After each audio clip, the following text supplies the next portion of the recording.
DJ Leroy. How are you? Not bad, not bad. How you been, Night Watchman? I'm Did you I'm see the events of last week and what 45? And I'm not sure if it's his last ditch thing. I think he may try something else. But I mean, what's going on here, Night Watchman? well, Can you make this stuff up? Can you? well, you got to break a couple of eggs to make the democracy omelet. you know, and you know, there's a lot that we have to be learned. I think before we get into talking about that, we should bring on our guests because I think it's just so timely for us talking about how our arts and culture can have an impact on our politics and on our government. And that's why we keep inviting them back, right? We do indeed. You can only mean ASP. That's all you can mean, right? Right, which stands for American Slavery Project. All right. Yep. So Bring him out here, Night Watchman. okay, so we have Meseret Stroman-Wheeler. Hey, Meseret. Hello. We have Judy Tate. Judy. Hey. And in his first time on the Soul Lounge Primetime, Mr. Alexander Thomas. Alexander. All right. Welcome, y'all. Thanks So for first of having all, us. a warm Happy New Year to you guys. It's You great too. to see you here in 2021. We made it, which is a wonderful thing. And 2020 was obviously a very interesting year, and I want to talk about the things that you did and how I felt, it had its impact, or at very least mirrored the feel of the country, and particularly in terms of Black America's culture, angst, anger, and determination. The pieces that you all presented last year was just so spot on. Well, thank you. That we tried to be that way. We tried to be. Even though the name is American Slavery Project, our purpose is to be a theatrical response to revisionism and American conversation around the aftermath of enslavement, because that stuff lingers. It didn't go away. And in fact, even though I'll talk a little bit about what we did ahead of the election, our series this year is about the reverberations, because enslavement wasn't an event, it was a legacy. And so one of the things that we felt was really important to do in 2020 was educate people about what it took to get the vote, and especially Black women's participation. And you see it again. Stacey Abrams, yay. Yay. Yes. So Meseret Stroman-Wheeler played Mary Church Terrell, who was instrumental in getting the activist, newly formed Delta Sigma Theta sorority to march in the very first Women's March in 1913. I don't know if you guys have noticed, but when they talk about enfranchisement and women's enfranchisement, they often leave Black women out. In fact, they were putting that statue in Central Park about women's enfranchisement and voting, and they didn't have any Black people on there. And so I wrote a play, and Meseret Stroman-Wheeler starred in it, that was about the negotiations between the famous white suffragette Alice Paul and Mary Church Terrell. And it took place on Howard University's campus at the home of young Edna Brown, and with an educator and the president of the AKAs at the time, Nellie Quander, and they were strategizing to be able to get Black women to be involved in the voting. And hopefully people that saw it were inspired to, to vote, to, could see on whose shoulders they stand, and to see that that kind of energy is never can be, lowered or let down. We have to keep going. We have to keep, marching. That's what history produced well. The connection I saw from your that play, which you had to stage under difficult circumstances during the pandemic, but then later on in the year, when we saw the images of the Georgia women strolling to the polls, we saw the AKAs in formation in their colors and the Deltas in formation in their colors, and it was like, there is the connection from then straight to now. And then for us to see how that powerful effort in Georgia not only swung the vote for the presidential election, but then now the runoff elections for the Senate that now turn the Senate blue. So the direct connection between going back to that meeting that you encapsulized in your play to now, it shows the generational connection of our excellence. And that is one of the tenets of our mission, is to make connections between Black beginnings in America and today. I can't tell you how many people wrote me and said, oh my God, I had no idea how important the AKAs and the Deltas were to our voting, our civic institutions, until I saw your play. And then when Kamala got nominated and was there with the Divine Nine, they were like, we had no idea, because our audience, believe it or not, is, they're kind of a cross section of everybody. And so it's multicultural and multi-generational. And, there are a lot of, we have some white audience, but there are a lot of other non-white people in New York that want to know more, that really revere what Black people have done in this country. Asians, South Asians, Latinx people, and they are part of our audience, and they were just blown away learning, because we forget, we've been in such a struggle, we forget what a path we've forged for other groups. That's great. So, American Slavery Project 2021, you've got a whole new lineup. Tell us a little bit about what we're looking at for this year. Well, once again, we are, except for the first play, which is a tape of a full production of a play written by Alexander, who's on here, and we're going to talk about that specifically in a minute. We have again turned plays into radio drama with lush soundscapes and minimalist visual score. So we found that people really listen to plays, and so try to get work that was language based, but we have enough visuals that give you a sense of what what's being talked about and the time. And so all of those are going to premiere this year. And the first one is Throw Pitchfork by Alexander Thomas. It is a one-person show, and it is we'll talk about that. Let's talk about that in a second. March 5th for Women's History Month has to do with education.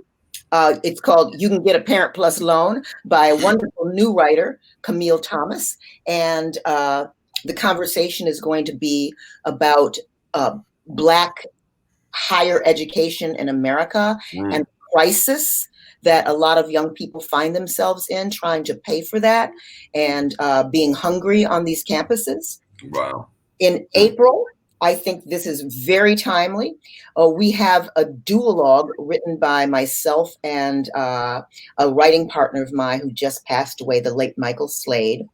But this has to do with white supremacy in America. And the haunted files are the files of the Eugenics Society. And we found people who had been sterilized. Yeah. A woman who had been sterilized because she was considered a moron. And simply because she was poor and she was Black and she was in love with a Chinese guy and had a baby by him, and she was considered immoral. And so they, in the fight, so to speak, for white supremacy in this country. And where that eugenics ended? Eugenics ended with the final solution. And right. Good old Cold Springs Harbor. That's it. That's right. Good old Cold Spring Harbor.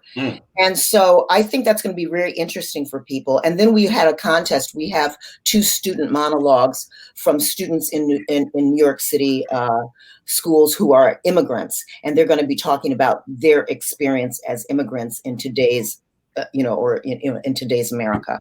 So that should be really interesting. And then the last 2 plays are ones that I've written. One's called Disunion, and it is about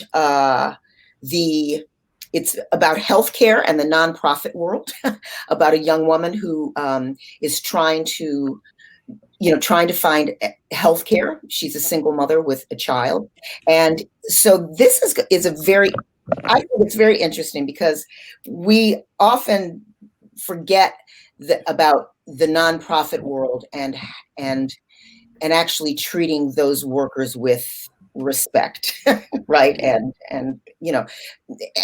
trying to raise money, what the issues are in raising money in that world. And then Second Sight in June, we talk about an overlooked part of Black society, and that is rural Black America. There are a lot of rural Black Americans that are overlooked and not talked about, and there is a crisis in mental health care in rural Black America. So we're going to be talking about that in Second Sight, in which Meseret is going to be playing. She's going to be coming back with her partner from Fast Blood, Ryan Hope Travis. So and Godfrey L. Simmons Jr. And Godfrey L. Simmons Jr. So we brought that trio back for this place, Second Sight. We keep calling it the brother-sister play, but it's really called Second Sight. So let's talk about Alex. Alex, we've got Alex here. Hey. Welcome, Alexander. Welcome. All right. Do tell us about it. You are a playwright. Well, yes. I've written plays. So, you're being modest, but go ahead. No, I'm not. I mean, I'm an actor, and I wrote my solo show out of frustration because I wasn't acting for a long time, and it actually started out as just me writing some pieces to exercise that skill. And I was writing a bunch of different stuff, but the stuff that kept resonating the most seemed to be bits and pieces from my own life, or something about my brother, or something about me, or something about my father. And it started to look like, oh, I can put all these together. And the one thing I didn't know if I could write at that time, but I knew I could edit, because I had been working on this. I'd been working in the editing room of this reality TV show way back in the days of Cops, and there was this show, American Detective, and I had gotten a job in the editing in the storytelling room. And so I knew I would help them move around pieces of this raw footage to tell and get the best storytelling points. So that's essentially what it's about, right? So I knew if I could get the pieces out of me, I could start moving them around. And I did that, and I had this massive, this massive epic thing, which people like Judy helped me begin to edit down to a doable piece, and so that moved me into the realm of being a writer when that came together, and it took a few years actually. For that to happen, to come together as the piece that is now. And go ahead. I was going to say, I consider the piece that that we're showing, which was originally done a couple of years ago at the Kitchen Theater in Ithaca, to be the quintessential performance of that, because it's so powerful and pared down and simple. And that's the version that you did for us at the National Black Theater last year, and we would have loved to bring it back live, but obviously we're in COVID land. So thank you, Alexander, one, for having the foresight to make a tape and allowing us to show it as a part of our season. Yeah, and I have to thank the Kitchen Theater for getting that tape together and putting it together, and now I have that. So yeah. So they're going to promote with us. Yeah, yeah. Let's take a look at that. Up this tree, down that tree, over this cliff. Free, free, free.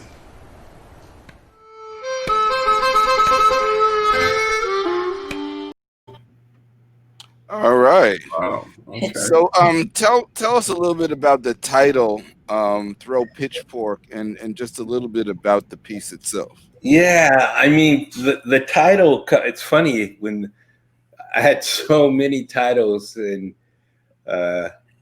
it's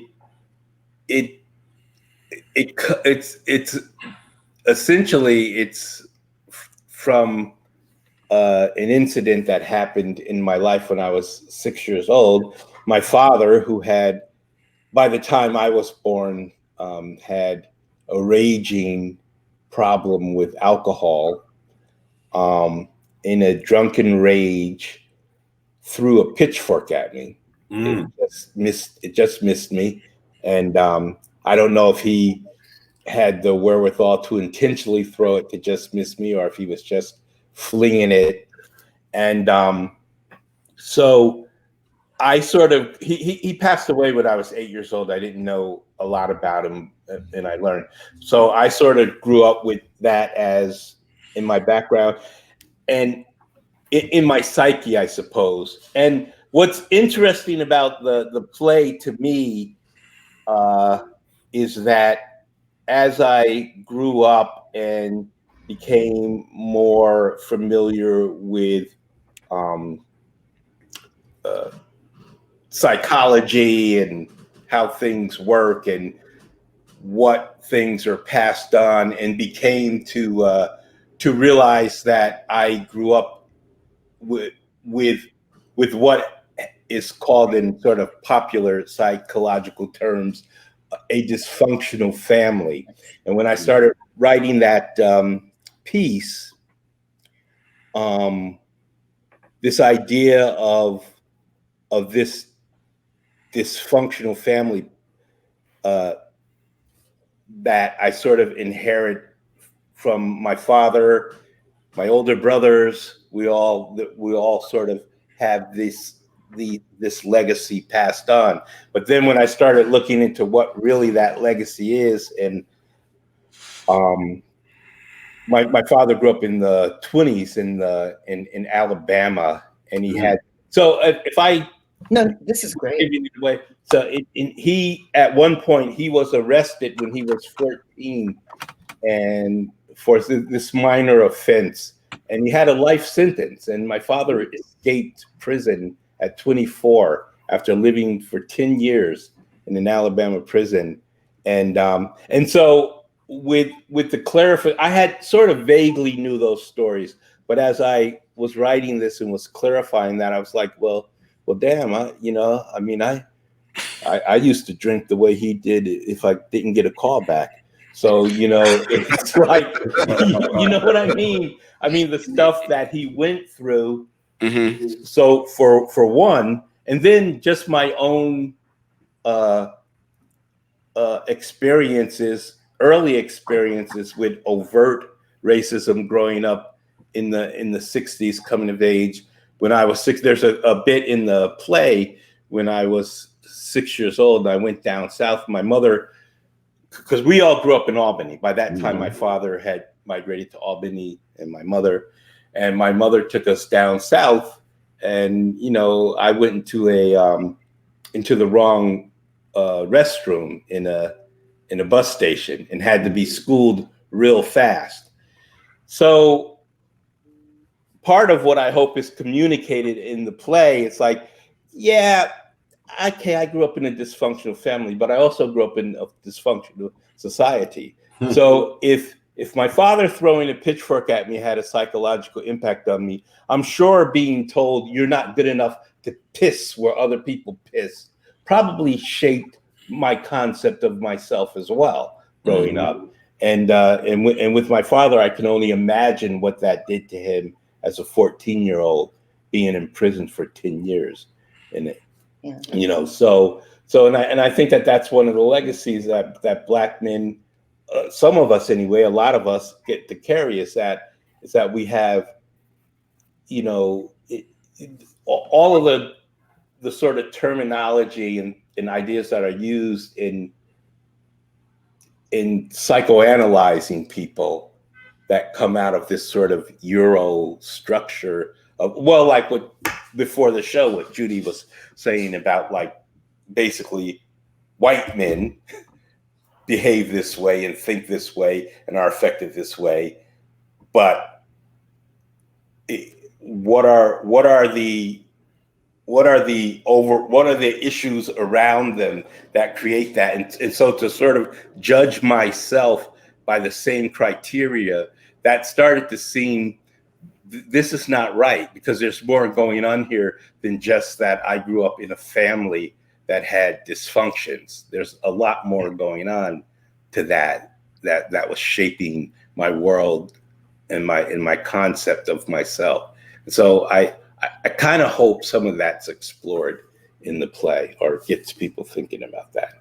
And we're going to discuss Jim Crow and the legacy of Jim Crow as a part of our discussion afterwards, because I don't think people today really understand what that means. You know, they hear that term, but they don't really get what the legacy is and how that's both personal and political. And Alexander's play does that so beautifully. And also, may I just say, there is a lot of humor in this play. Yeah, there is. There, you know, you cannot look at these kinds of things in this time without also, you know, pointing to our humor as a way that we have survived, you know. And I think Alex has a tremendous sense of balance. You know, there is, you know, the dad who was used as a, you know, decoy for the dogs that tracked down escapees, and then he used that and escaped himself. He used what he knew, and you know, and I think you can't survive that kind of I don't even know what to call that kind of trauma, you know. And we didn't and you know, and in Alex's dad's time, nobody had the vocabulary. Nobody was talking about right. Yeah, and in my dad's time and in my time growing up. Yeah, you know, like all of this terminology come from me as well into my adulthood. You know, right. And recently, and one of the things I almost like prefer to have Judy describe the play to you, because for me it's still essentially a personal story about my, on the one hand it's about my search for self-identity through my father and my 3 older brothers, which I actually have a larger family, but I'm just focused on the differences between them and how they each sort of processed who they were through my father's legacy, and how I processed who I was through them and my father's legacy. And it's and yeah, like Judy said, a lot of it's humorous because can you curse on this show? So, I'll do it the British way. Some of that shite is funny. It just is. I mean, right. I'm laughing through tears half the time in the show. Yeah. And there's little Alex. And here's the thing. You can probably tell, interviewing Alexander, he has the ability. May I just say that Alexander has recently won the Canadian version of the Tony, which you may not know is called the Dora Award. Wow. For one of his performances. Congratulations. Right. So when you tune in on February, no, show that again. We need a close up of that. Okay. Yeah. All right. Okay. Very nice. Very nice. Yeah. So beautiful. It was in a production of Stephen Adley Gergish's Between Riverside and Crazy. And it was one of those roles I was so fortunate to get, because I call them learn the line roles for me. I don't have to do any deep, what is the meaning of this? Is a metaphor for that? And it's just like, no, I know who this guy is and what this is about, Wow. Yeah. You are, that is so well deserved, because like we were saying, I've known Alexander since I was a budding adult. And I've known this story, or at least sketches of that story, when that summer we first met, when I was like 17, turning 18, you were 19, I looked up to you. Because you were like, wow, older. And somehow I learned that your dad had taken your mom's name. Your mom's name was Thomas, and your dad took her name. Yeah. I was like, oh, that's odd. That doesn't usually happen. Right. And then you told me sort of sketches of that story. Well, of course, he escaped like an Alabama prison. Yeah. Changed his name. And met his mom on the way north. Right. That was one of the turning points for me while I was writing it, because in the beginning it was almost sort of like I was just writing this angry play about this drunk dad I had who threw a pitchfork at me. But when I started really exploring who this man was, the thing that popped into my head the most was, what was it like that, in a way I'm almost sorry, I was going to say ashamed, but almost sorry that I didn't realize this more in my life. But what was it like for this man to have to change his name back then? Now it's not. I mean, I my wife today, she has her name and I have mine. We don't even think about that. But but for him, that must have been a hell of a thing for a black man in the 30s and 40s to admit that he's got to change his. So I sort of start him off at the top of the play in a little kind of drunken rant about having changed his name. They took my name. Alabama took my name. They stole my name, And there's that moving scene where that same theme comes about when a teacher decides that Alex's brother Cleve doesn't know his name. It must be Cleveland. It must be and his name is Cleve. And the dad goes to the school and confronts the teacher and says, my son knows his name. And that echo, and see, this is what is so brilliant about not only Alex's performance, but the writing and the placement, is that when that scene happens and we know about the name and Alabama took his name, I get chills, when I see that scene. It is moving. Alexander, did your father live in any fear? We know about runaway slave catchers and all that stuff. Well, yeah, of course. Like I said, he died when I was 8, and to me, he was just this raging badass guy. But as I've grown, in the few talks I had with my mother before she passed away in 1999 at 82, and she didn't talk much. It was like pulling teeth to get her to talk. But yeah, he carried a lot, and I do remember that he had heart problems and things like that. And it was really hard to get him to go to a doctor. He was scared to death to go to white men in coats poking around with him. Yeah. He was horrified of that, and he didn't go. He had a heart attack on his job. He did labor and was forced into an ambulance, and where he couldn't resist and taken to the hospital. He would have never went on his own. Yeah. Black man not going to the doctor. Never heard of that before. Right, exactly. Another legacy. That's the whole thing now, right? With they're talking about the vaccine. It's like I so many of these, especially you watch CNN, and they have some black commentator. Why is it? Do you think that? But it's like, do we have to tell you this every time you ask that question, and every time we bring up Tuskegee, Right, we bring up Tuskegee, the women who were operated on without anesthesia in order to further gynecology. Okay, we don't trust you. Right, and we have good reason. Hello. I want to ask you guys something, because as I listen to you not only tell your stories but tell the story about developing the stories, I feel like there's a certain catharsis that's often generational in terms of the writing and performing. That like it's like theater and film and storytelling are our version of therapy. Yeah, yes.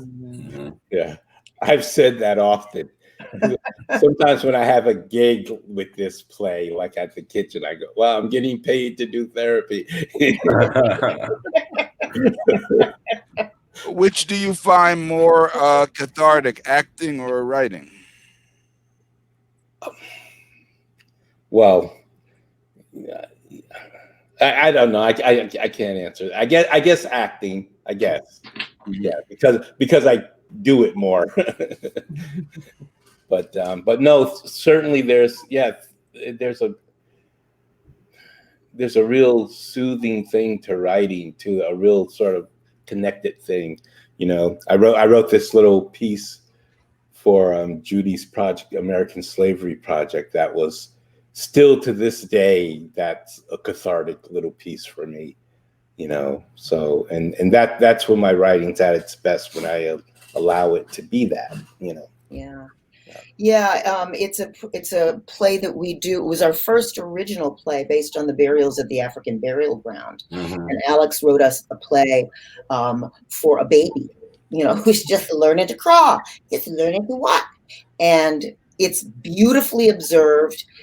And the irony that exists in that, as the child observes these things that happen during enslavement, like the father being taken away from the mother of the child and him and being put in cuffs, and then the mother taking the baby, singing into the river to drown herself from sorrow. And the child is just like, Mommy's singing again. It's so moving. And so the dramatic irony is almost hard to take, the contrast between this child's innocence and the horror that enslavement was, on a daily basis. And, so yes, Alex is, he is an amazing writer. He is much too modest. Yeah, that's a part of the Unheard Voices. Yeah. The name of Oh yeah. I saw that at National Black Theater. So well, my big thing, because plays are best in person, no doubt. We know that, yay, we have a vaccine. But as you said, Alexander, not everybody's like, I'm not first in line, but I will eventually get mine, right? But having said that, it is the hope or anticipation that these plays will be in front of a live audience. Eventually, we hope so. You know, we probably would be doing this now. Probably that February 5th performance would be. I'd be preparing for it now. Right. Right. Yeah. So, but you know what? But these performances will, you know, they will premiere with the talk back that Alexander and, you know, hopefully a scholar will be there. I haven't quite nailed that, you know, who the scholar will be. I haven't nailed that down, but you'll see the play, the performance, and then we will have the talk back, and then it will live on the American Slavery Project website for a month. And so, you know, people who missed the opening night will be able to see another performance and hopefully donate, you know, so that we can pay our artists. Our second thing, you know, we go American Slavery Project for a theatrical response, right? But also, you know, in the producing circle, we go, we're the American Slavery Project. Nobody works for free. That's right. So we use people's donations. We put every single penny to work. You know, there, you know, overhead. We put the money to work, you know. And Judy, where do you get the inspiration for a lot of the works? Because certainly talking about being timely, no doubt. And when you talk about student debt, student loan, how am I going to do this? Where do these inspirations come from? Looking around. Do you know, when I teach acting, when I teach writing, when I have a theater company where I work with court-involved young men to write and perform their work. Mm-hmm. I am constantly looking at the world. I teach them, I said, you have to be awake to the world, right? That's my first lesson. And it's my first lesson that I learned from my acting teacher, who was Stella Adler. You have to be awake to the world. As an artist of any kind, you must be awake. And so I look around, and I don't know. I have this thing where I'm constantly making connections. Oh, I know, you know, where did that come from? That came from this time. And I have a firm belief that, well, you know, like Santayana said, if you forget the past, you're condemned to repeat it. And so much of what we go through today has its roots in our beginnings here in America. And that's why the 2021 series is called the Reverberation series. You know, our very first series were plays all set in, you know, during the time of enslavement, right? And I felt like people weren't getting the point. People weren't getting the point because that's old history. We're looking at enslavement. So I just decided to make the point. You know, we're going to do all plays in that take place in the now and the 20th century, and we are going to make that connection for you. For the just get over it crowd. Exactly. You know, for the just get over it crowd, and who can be Black and white, because there was somebody recently, I won't say her name, she is a comedian turned actress. She was like, it ain't gonna be about slavery. And I got so angry. You do not have to diss, you know, the Black American experience. You don't have to diss our history to do the work you want to do. No, you know, nobody's. Right. Anyway. Yeah. I mean, I think too, it's all about embracing. We have to embrace it, you know, so that we can move forward.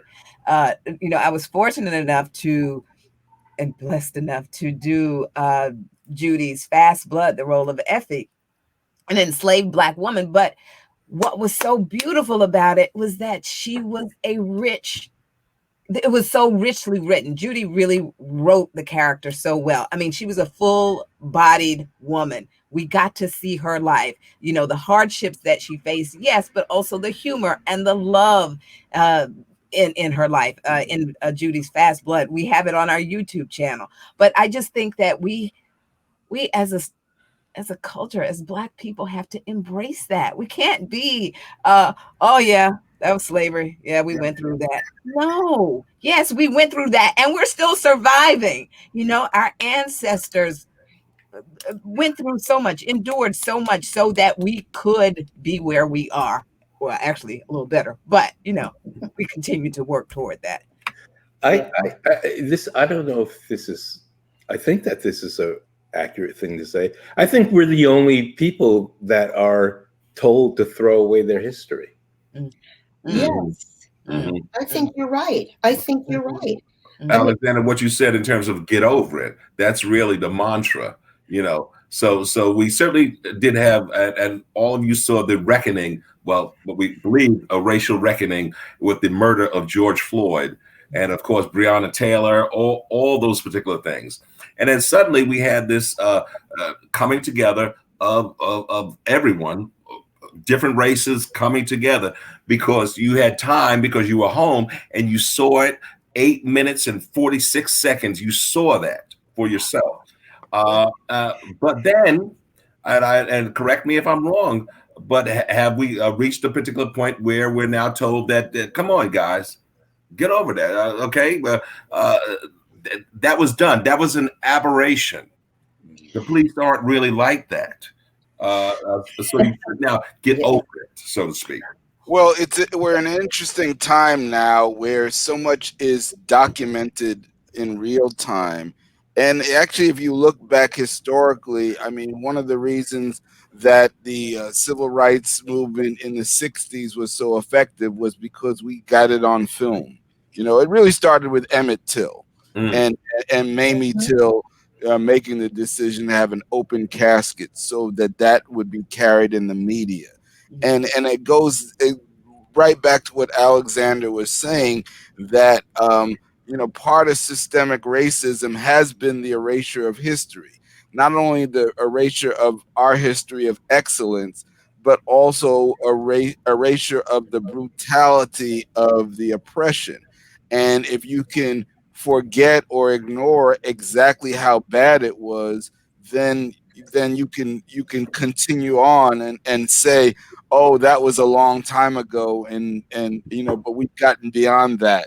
And there's never been a getting beyond that. There's never been a reckoning. There have never been reparations. We never got 40 acres. We surely didn't get the mule. And there's been a continual erasing. We talked earlier about how Judy and I share a love of history. And part of that love is just going back and finding these stories. It's like, how did I not know this? That, and I think that's obviously been the power of American Slavery Project, is finding those gems of those stories, telling those stories, and then presenting it, putting in a form where we have this group catharsis, where we as an audience can have this connection to the storyteller, which is a transfer from the actual events that happen. And as we talked about earlier, the connection from In the Parlor to the 2020 election is so real and so vivid that we can actually see the arc, so we can finally connect the dots back again, and we feel more whole. And to me, that's the power we have of the work that you guys are doing. Absolutely. And Night Watchman, you definitely bring out a great point. So as it relates to education, learning about a lot of the stuff that are spoken about in these plays, from The Parlor to you name it. I want to know that and tell me, have any of the educational strongholds around the country or in New York State, let's say, invited you to bring the content to young people who need to actually hear what's being presented? Yes, because Unheard Voices was the first, is the earliest one. We've done many iterations of it. Mhm. We have, before the shutdown, actually our last, Right. you know, we did a performance at the Sheen Center, and then we did a performance at a school of In the Parlor the day before the shutdown. March Wow. 4th. Wow. March 4th. Mhm. We did our last, so we do this in schools. Mhm. We have an education program. So if people reach out to us, they can see our work.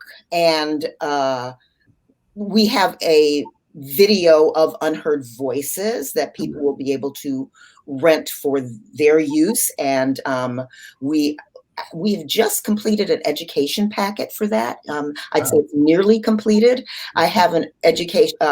I have an education for Unheard Voices. I'm sorry, but we've nearly completed the one for Throw Pitchfork, and I haven't asked Alex yet if he, would, like to give excerpts or whatever. But I have used Throw Pitchfork as text for my NYU playwriting class when I talk about monologue performance. And Alex's wife works in the Berlin Foreign Service, and they were back in Berlin for a few weeks. And Alex woke up at 2:00 in the morning to join my NYU playwriting class. Yeah, that And they were blown away by Throw Pitchfork.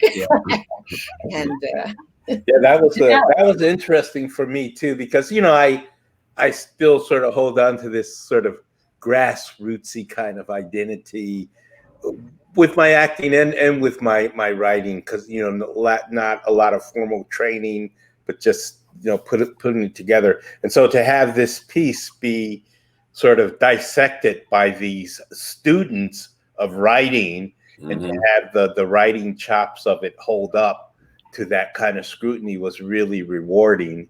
And their questions were great, and it was, and I realized, over the years I've come to really understand how the piece is really well structured.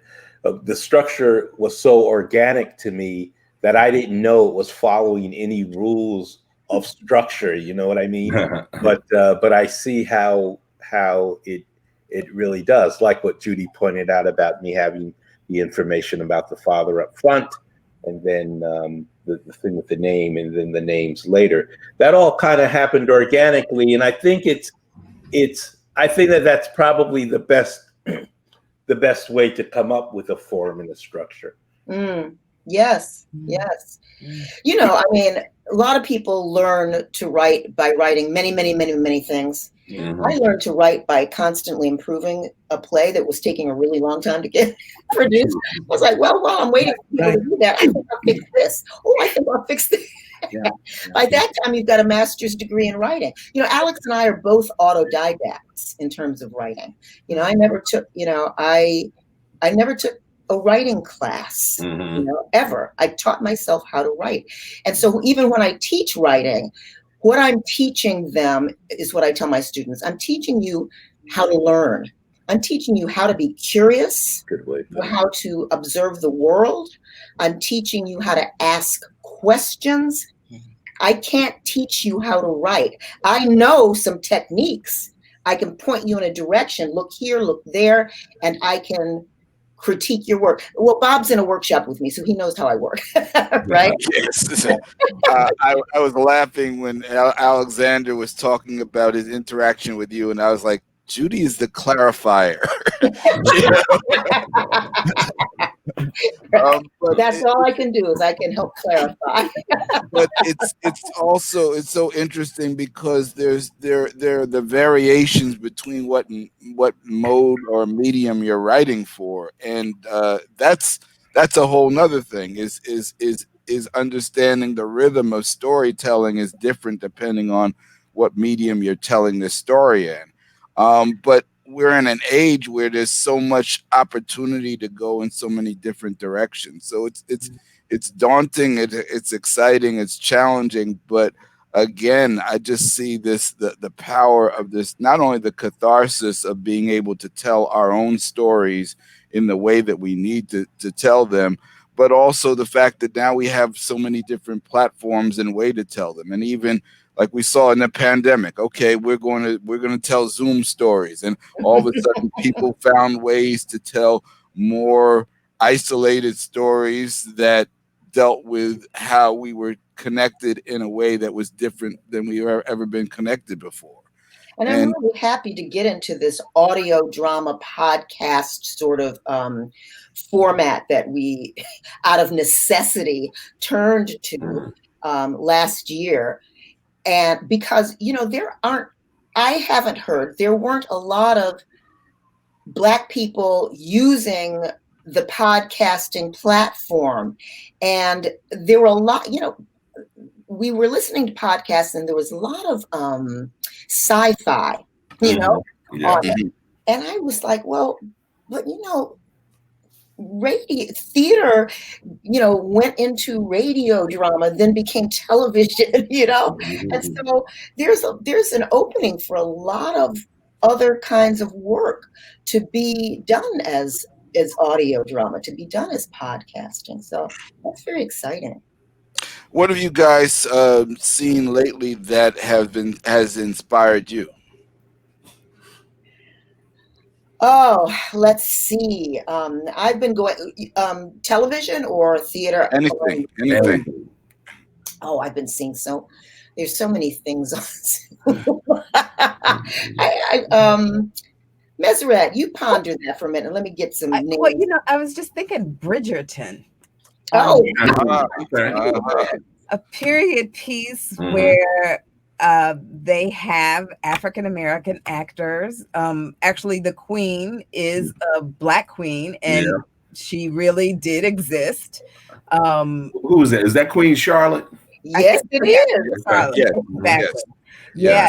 So, and they have other characters. Now, I'm not sure about the existence of the other characters in it, but we get to see Black people existing in this time. I was reading where, I think it was Tandy Newton was saying how she really has had and Black people in England have had a hard time getting work because everybody wants to do these period pieces where they're saying, especially like with Downton Abbey, and he was like, well, they weren't around during this time, or, what am I supposed to do? How much, not that we weren't around, but, they didn't anyway. So, but Bridgerton is very interesting because Shonda Rhimes has given them lives and, full roles. And we have, I think there's Queen Charlotte, and I can't remember the character's name, but I think there are at least, there's another Black woman character in there. And a brother who's some duke of some sort. Right, exactly. And what's interesting about, yes, I love that you brought that up. And what's interesting about that is that it's not colorblind casting. Right. We don't color conscious casting. And they've created an alternative history, right? And they talk about it. Because of Queen Charlotte, X, Y, and Z was able to happen. And now we have these titles. So they don't act like it's, they are very conscious about who they have cast as who. And, and even though Shonda didn't write it, the writer did, it's based on these books, and but she produced it. And they, and it's very conscious in terms of inviting different generations. There's the people playing Ariana Grande, violas and violins, and it's hilarious. And as a soap writer, I have to say I did a decade in television soaps. It just really, a bodice ripper. But, we would talk about different things. Then you've got, Sylvie's Love, the old kind of Hollywood romance that, and I love that he placed it in Harlem, and the characters are, educated, and Jasmine, and those little pedal pusher she wears. Costumes really mean a lot. And also, but a lot of us, there's a lot of ways that Black people grew up, Right. and we haven't seen a lot of that kind of family and those kinds of people, and the Black woman producer who was pioneering in television that the Tessa Thompson character ended up working for. And then there's just so much going on right now in television, as we know, because Bob and I do this television workshop thing at the same time, and that's exciting. But there's a lot of interesting theater going on, and they're doing it in different ways. How do you like the little series that Steve McQueen has done? Oh my goodness, I haven't seen but the first couple. Okay. Little relax. Okay. Yes, that I Oh. am so excited about the work from the Black diaspora. I'm excited to see what the new Black Fest does this year, if they've got programming coming for this fall, because the new Black Fest is how the American Slavery Project got started. He was doing play readings from the Black diaspora.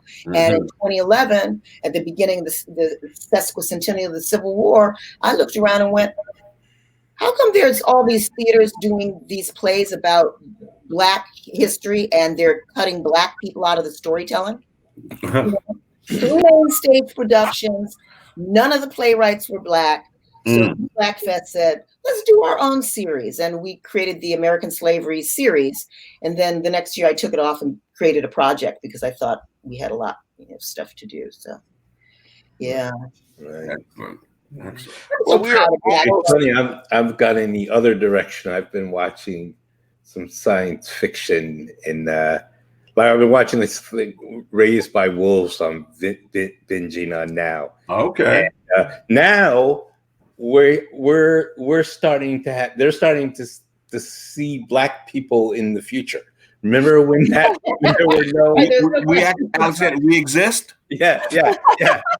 And this is actually the two main characters are actually androids, and one's a white woman and one's a Black male. And it's like, oh, okay, so we're being figured in. But there's exciting stuff happening too, I think, in the sort of rise in interest of Black science fiction. I know someone's working on something by Octavia Butler, who's my hero.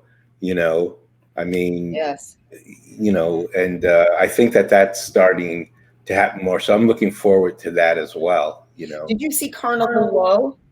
No, I didn't. Oh, it's this British thing, and it takes this idea of all of these sort of mythical creatures, and they live. The mythical creatures have to live off in the ghetto. Yes. And there is a centaur. I think it's a centaur. Isn't that the person that's half goat and half person? And they have yes. And he's come. He's made it in business, and he gets to live where the rich people live, right? And he's Black and a centaur. Okay. But it's like, oh, they don't care that he's Black; they care that he's a centaur. And it's a real explosion of racism and classism, and what Isabel Wilkerson is talking about, caste. And I haven't finished the book. I have yet to wrap my mind around her new framing of all of this, but I find it really interesting. Yeah, seeing us in the future and in alternative realities. Right. I'm liking that. Yeah. So, folks, we're just about out of time. This time has gone so quickly. So I want to remind people, AmericanSlaveryProject.org is where you can go to get on the mailing list and find out about this series that is going to be going on starting February 5th. We'll show the lineup once again. And we're really grateful to have such talented artists and writers here with us here on Soul Lounge Primetime.